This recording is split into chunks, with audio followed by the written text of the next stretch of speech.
नमस्कार दोस्तों, मैं रविंद्र सोलंकी आप सभी दोस्तों का स्वागत करता हूं आपके ही पसंदीदा YouTube चैनल परीक्षा 247 पे। दोस्तों, जैसा कि आपको पता है, डेली शाम 4 बजे हमारी इंडियन पॉलिटी की क्लास आती है, तो सभी क्लास में आया करें। और आने के साथ साथ ही दोस्तों, आपसे मेरी यही गुजारिश है कि अपनी क्लास जो ये हमारी पॉलिटी की क्लास है, इसको दोस्तों के साथ भी ज्यादा से ज्यादा शेयर करें। दोस्तों, अगर मैं लास्ट क्लास की बात करूं कि हमारा टॉपिक क्या चल रहा था, तो हम राज्य की विधायिका कर रहे थे और कंटिन्यू हम आर्टिकल 170 तक कर चुके हैं। तो हमारा जो टॉपिक है वो सबसे पहला टॉपिक क्या चल रहा था, राज्य की विधायिका।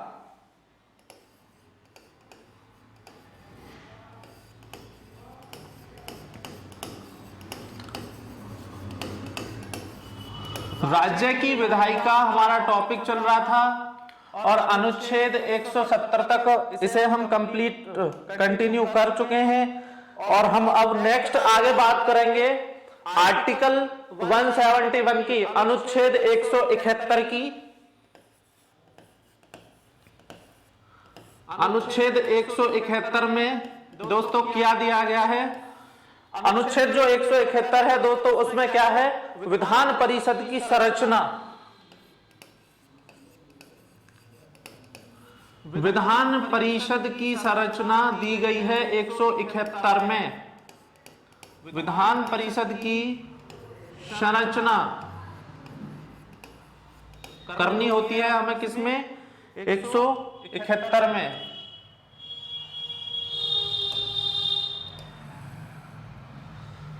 दोस्तों, अगर विधान परिषद की मैं संरचना की बात करूं, जैसे हमने पढ़ा था संसद, और संसद में मैंने आपको कई बार मैं अभी तक आपको बता चुका हूं कि जो हमारा संसद है अनुच्छेद 79 के तहत जिसे हम पढ़ते हैं, वो हमारी 3 पार्टों से मिलकर बनी होती है। पहला राष्ट्रपति, दूसरी राज्यपाल और तीसरा उसका अंग होता है लोकसभा। इसी तरह राज्यों के अंदर क्या होती है? विधानमंडल।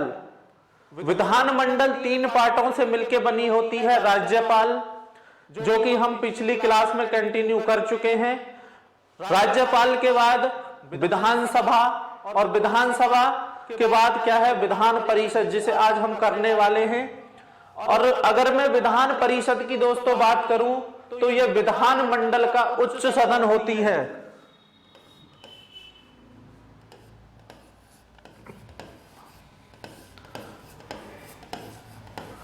उच्च सदन होती है विधान परिषद। दोस्तों, साथ के साथ कंटिन्यू नोट्स बना रहे हो तो आप इसको नोट डाउन करते रहिए ताकि आपको कोई डाउट ना हो। इसमें अब मैं बात करता हूं कि जो विधान परिषद के जो सदस्य हैं उनकी संख्या कितनी होती है और कैसे कैसे वो कहां कहां से निर्धारित किए जाते हैं।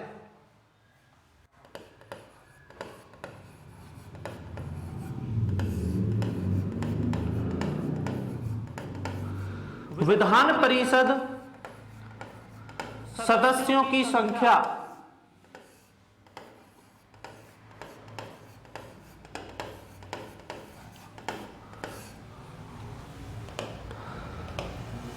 विधान परिषद सदस्यों की संख्या की दोस्तों अगर हम बात करें तो न्यूनतम जो संख्या होती है वो 40 होती है।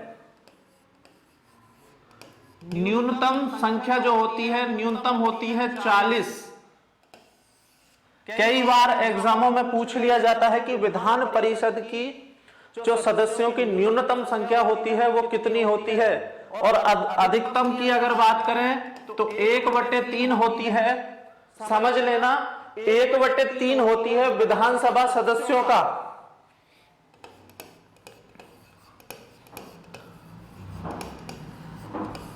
विधानसभा सदस्यों का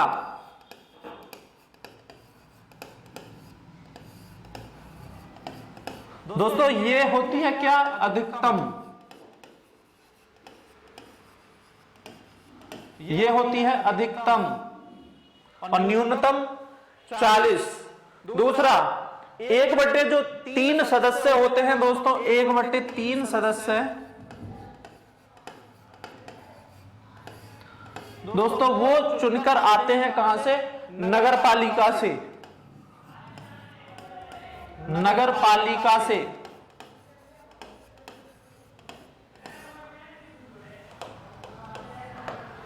और इसके बाद दोस्तों 1/3 सदस्य विधानसभा सदस्यों द्वारा निर्वाचित किए जाते हैं।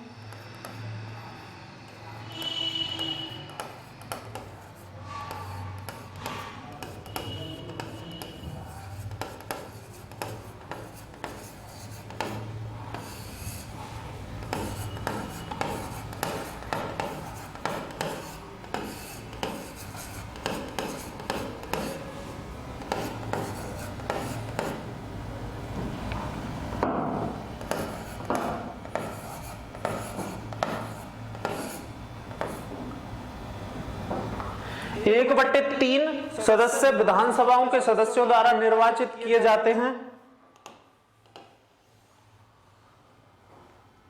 उसके बाद दोस्तों 1/12 सदस्य विश्वविद्यालय स्नातक से होते हैं।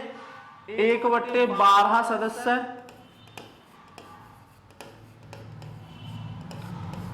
विश्वविद्यालय स्नातक।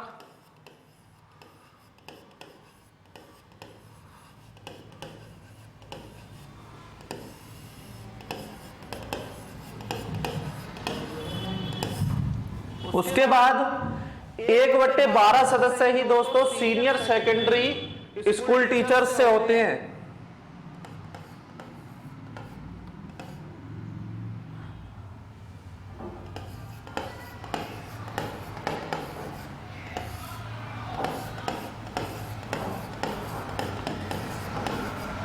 सीनियर सेकेंडरी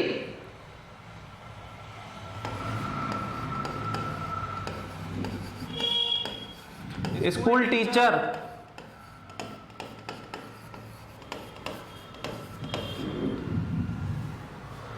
नोट डाउन कर लीजिए साथ के साथ कि 1/3 सदस्य विधान नगर पालिकाओं से होते हैं। 1/3 सदस्य विधानसभाओं सदस्य द्वारा निर्वाचित किए जाते हैं। 1/12 सदस्य विश्वविद्यालय स्नातक होते हैं।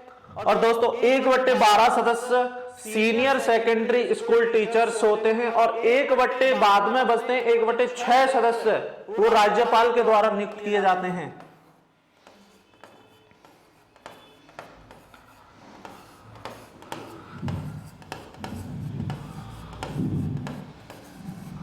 राज्यपाल द्वारा। तो यही है सदस्यों का क्रम।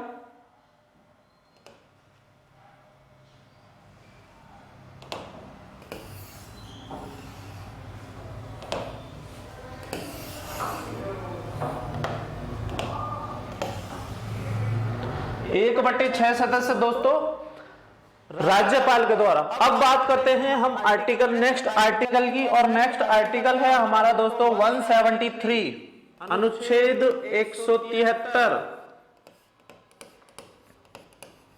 अभी हमने पहले दोस्तों राज्यपाल को पढ़ा था। राज्यपाल को पढ़ने के बाद विधानसभा की हमने चर्चा की थी। अब हम विधान परिषद की बात कर रहे हैं। लेकिन यहां पे क्या है कि 173 आर्टिकल जो कहता है वो यह कहता है कि विधानसभा और विधान परिषद के सदस्यों की योग्यताओं की इसमें बात की गई है।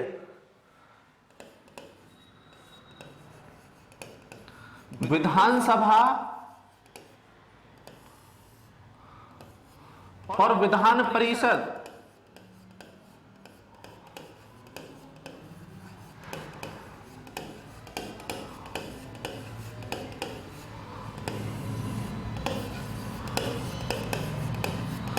विधानसभा और विधानसभा परिषद के सदस्यों की योग्यताएं क्या क्या होती हैं।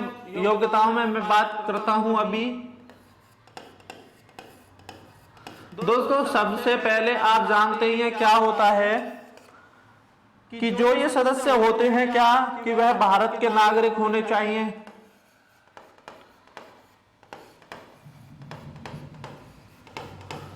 वह भारत के नागरिक होना चाहिए।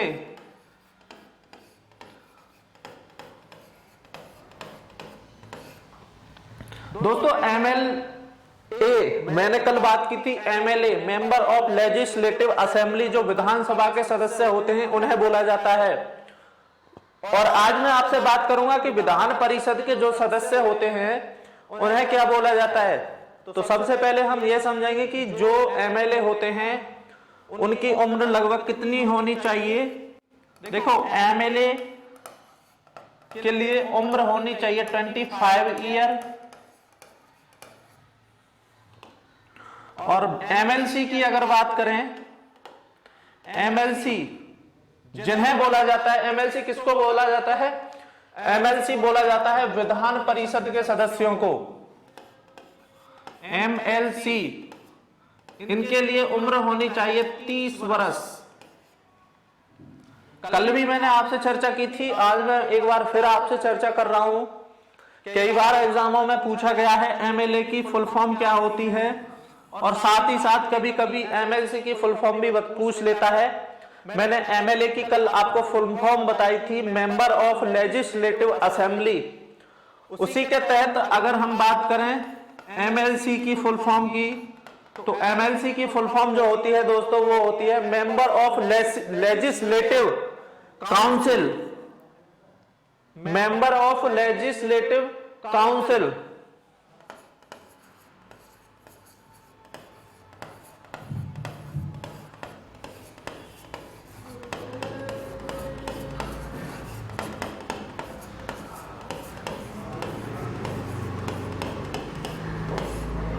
कई बार इसे जो हमारे साथी हैं, अब अगर एग्जाम में जाते हैं तो कई बार इसे गलत हो जाता है कि क्या है फुल फॉर्म, जब पता नहीं होती।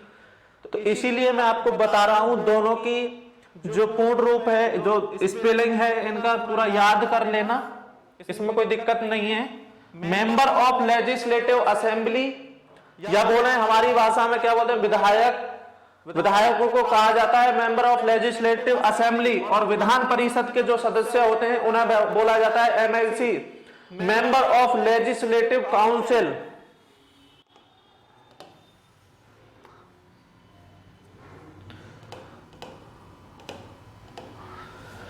इसके बाद दोस्तों हम नेक्स्ट आर्टिकल की बात करेंगे, और नेक्स्ट आर्टिकल है हमारा 174, अनुच्छेद 174।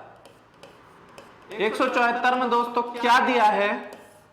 174 में दोस्तों यही दिया है कि राज्यपाल जो होता है, राज्यपाल का विधानमंडल जो होता, जैसे विधानमंडल मैंने आपको बताया, तो उसमें यह चीज हमें क्या समझनी है कि राज्यपाल का विधानमंडल के दोनों सदनों को जो होते हैं, दोनों सदन कौन कौन से होते हैं, विधान सभा और विधान परिषद को समय समय पर बुलाता है सत्र के लिए, और राज्यपाल चाहे तो सत्र को भंग भी कर सकता है। यह बात कही गई है आर्टिकल 174 में।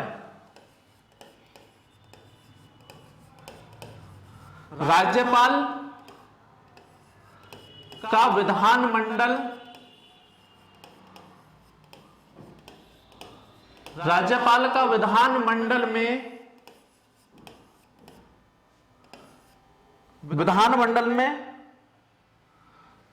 दोनों सदनों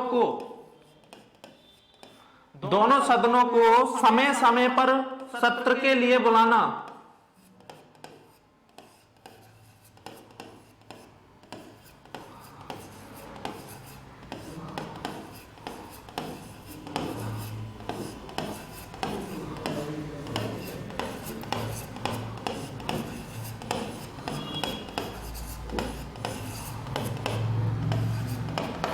दोस्तों जिस तरह से हमने संसद जब पढ़ी थी तो हमने बात की थी कि जो भारत के राष्ट्रपति होते हैं वो भी ज्वाइंट सेशन बुलाते हैं, जिसे हम ज्वाइंट सेशन कहते हैं, संयुक्त अधिवेशन।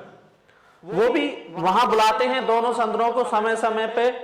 और जब कोई केंद्र में नई सरकार पहुंचती है तो वहां पे राष्ट्रपति का भाषण होता है। नई सरकार के बनने से पहले नए सत्रकालीन में, यहां पे ये समझना कि जब नई सरकार बन के पहुंचती है केंद्र में और प्रथम सत्र जब चलता है, प्रथम सत्र में प्रथम काल में बोले तो जब चालू होता है तो वहां पे राष्ट्रपति का भाषण होता है। तो इसी के तहत ऐसे ही यहां पे दोस्तों, और वहां पे केंद्र में राष्ट्रपति ज्वाइंट सेशन बुलाते हैं। ऐसे ही यहाँ 174 के तहत राज्यपाल का विधानमंडल में दोनों सदनों को समय समय पर बुलाना, ये क्या है, सत्र के लिए बुलाना है। लेकिन यहाँ पे एक चीज और है कि यह सत्र को क्या कर सकते हैं, भंग भी कर सकते हैं।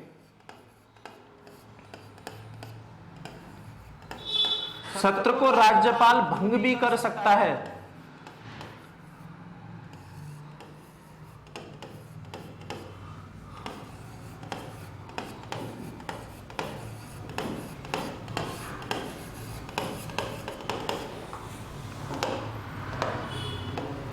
नोट डाउन कीजिए और बात करते हैं हम नेक्स्ट आर्टिकल 175 की, अनुच्छेद 175 की। जैसे मैंने अभी आपको बताया कि जैसे अगर राष्ट्रपति केंद्र में भाषण देते हैं, ऐसे ही यहां पे राज्यपाल क्या होता है, राज्यपाल भाषण देते हैं किसमें, विधानसभा में। तो यहां पे लिखेंगे 175 के तहत अनुच्छेद 175 में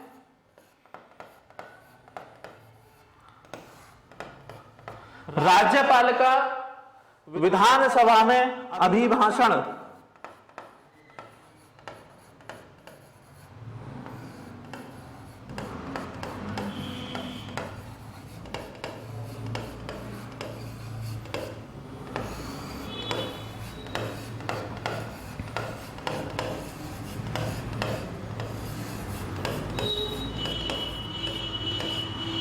राज्यपाल का विधानसभा में अभिभाषण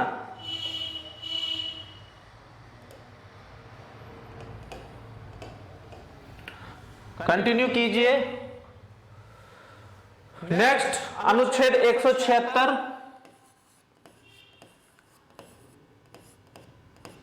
अनुच्छेद 176 में क्या है दोस्तों, अनुच्छेद 176 में दिया है कि जो राज्यपाल है, समझना यहां पे राज्यपाल है, जैसे मैंने अभी केंद्र में बुलाया कि केंद्र में राष्ट्रपति दोनों सदनों को ज्वाइंट सेशन के लिए बुलाते हैं, ऐसे ही यहां राज्यपाल का संयुक्त अधिवेशन में क्या होता है, भाषण होता है। जैसे वहां राष्ट्रपति का भाषण होता है, ऐसे ही राज्यपाल का यहां पे क्या होता है, भाषण होता है।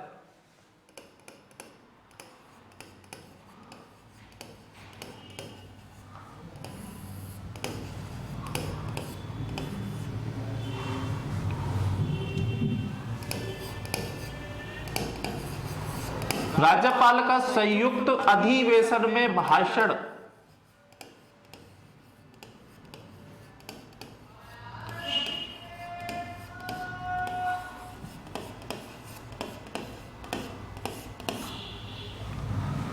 राज्यपाल का क्या होता है, संयुक्त अधिवेशन में भाषण। 176 अनुच्छेद अनुसार 177 दोस्तों इंपॉर्टेंट है नहीं, और उसकी हम कंटिन्यू पहले बात भी कर चुके हैं। अब हम बात करेंगे अनुच्छेद 178 की।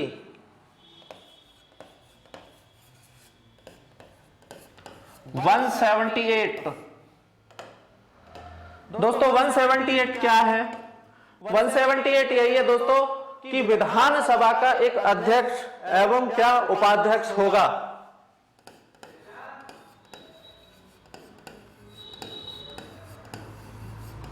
विधानसभा का एक अध्यक्ष,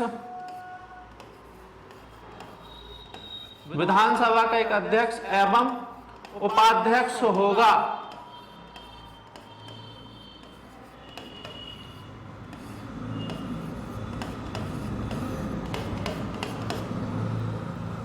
नेक्स्ट दोस्तों, नेक्स्ट आर्टिकल है हमारा 180, अनुच्छेद 180। अनुच्छेद 180 को करेंगे अब हम। अनुच्छेद 180 में दोस्तों क्या दिया है, 180 में दिया है कि विधानसभा अध्यक्ष की अनुपस्थिति में जो उपाध्यक्ष है उसका कार्यभार संभालेगा। अध्यक्ष की अनुपस्थिति में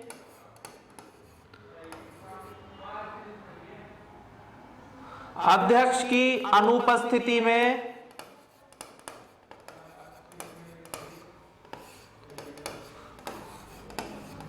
कार्यभार कौन संभालेगा, उपाध्यक्ष। उपाध्यक्ष अनुच्छेद 180 यही है कि अगर अध्यक्ष नहीं है तो उसकी अनुपस्थिति में उसका कार्यभार संभालेगा कौन? उपाध्यक्ष। ये बात कही गई है अनुच्छेद 180 में।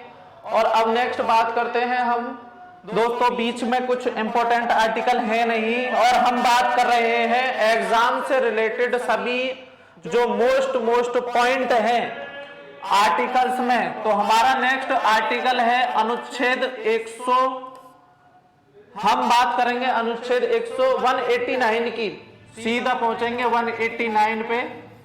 कुछ बीच में इंपॉर्टेंट आर्टिकल है नहीं और बात करते हैं 189 की। 189 में दोस्तों क्या है कि विधान मंडल की गणपूर्ति, बहुत ही मोस्ट इंपॉर्टेंट आर्टिकल है अनुच्छेद 189 189 विधान मंडल की गणपूर्ति।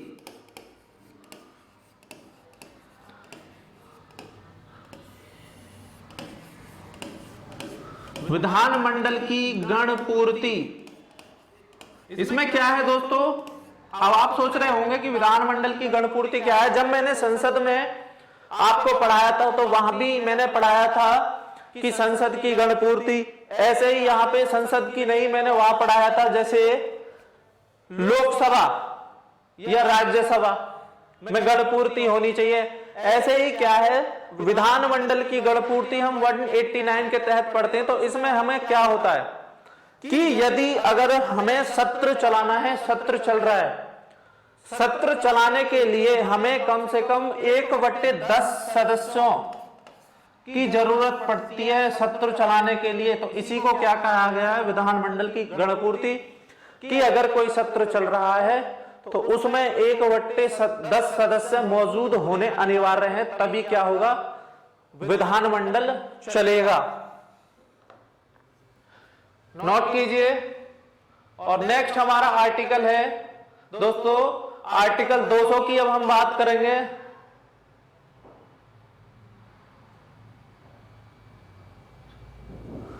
अनुच्छेद 200,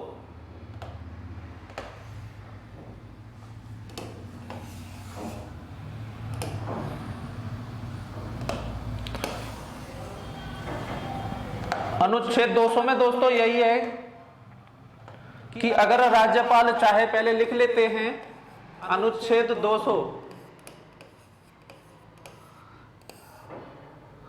दोस्तों मैं बता रहा हूं आपको अनुच्छेद 200 इसमें क्या है। देखिए जैसे राज्यपाल अगर चाहे कि अगर राज्यपाल चाहे तो किसी भी विधेयक को राष्ट्रपति के पास भेज सकता है। अगर राज्यपाल चाहे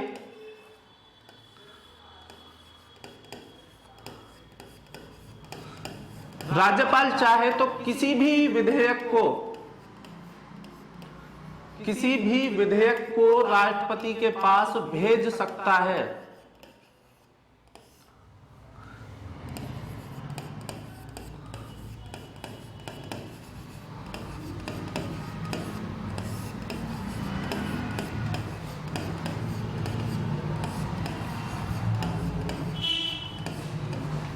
किसी भी विधेयक को राष्ट्रपति के पास भेज सकता है। अनुच्छेद 200 में यही है कि राज्यपाल अगर चाहे तो किसी भी विधेयक को राष्ट्रपति के पास भेज सकता है। इसमें यही है कि दोस्तों कि अगर राज्य की विधायिका, समझना यहां पे राज्यों की विधायिका द्वारा पारित विधेयक राज्यपाल के समक्ष पेश किया जाएगा और फिर राष्ट्रपति के पास वह किया जाएगा, पुनर्विचार के लिए ले जाया जा सकता है। तो यही बात है क्या इसमें अनुच्छेद 200 में। और नेक्स्ट हमारा आर्टिकल है इंपोर्टेंट 202, अनुच्छेद 202। नेक्स्ट आर्टिकल हमारा है 202 जिसे हम कंटिन्यू करेंगे, इसे आप नोट कीजिए साथ के साथ। और 202 में क्या है दोस्तों? राज्य का वार्षिक वित्तीय विवरण।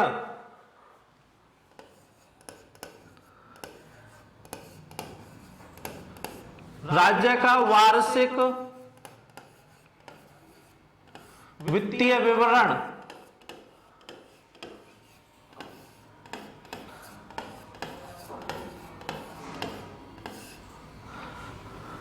अनुच्छेद 202 में दोस्तों इंपोर्टेंट है, स्टार कर देता हूं मैं इसे, कि राज्य का वार्षिक वित्तीय विवरण। इसका मतलब क्या है दोस्तों, पूरे वर्ष का जो लेखा जोखा होता है उसे ही क्या होता है, वार्षिक वित्तीय विवरण कहते हैं, पूरे वर्ष का लेखा जोखा। नेक्स्ट हमारा आर्टिकल है 213, सबसे इंपॉर्टेंट आर्टिकल 213। इसे हम पहले जब राज्यपाल टॉपिक हमने किया था तो एक बार वहां पे हम इसे पढ़ चुके हैं, लेकिन यहां पे एक बार फिर मैं आपको क्रम से बता देता हूं कि 213 बहुत ही इंपॉर्टेंट है। और 213 में क्या दिया है दोस्तों, कि अध्यादेश जारी करने की शक्ति होती है इसमें, और अध्यादेश राज्यों में कौन जारी करता है, राज्यपाल। तो राज्यपाल की अध्यादेश जारी करने की शक्ति,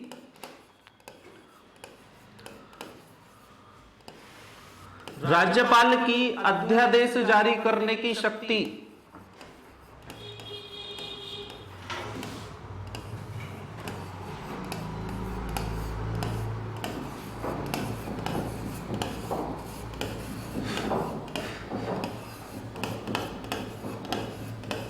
राज्यपाल की अध्यादेश जारी करने की शक्ति। दोस्तों क्या होता है अध्यादेश में, राज्य विधायिका जब सत्र में नहीं रहती है, राज्य विधायिका जब सत्र में नहीं रहती है तो राज्यपाल अध्यादेश जारी करता है, कि जब राज्य विधायिका सत्र में नहीं रहती है तो क्या होता है, राज्यपाल अध्यादेश जारी करता है।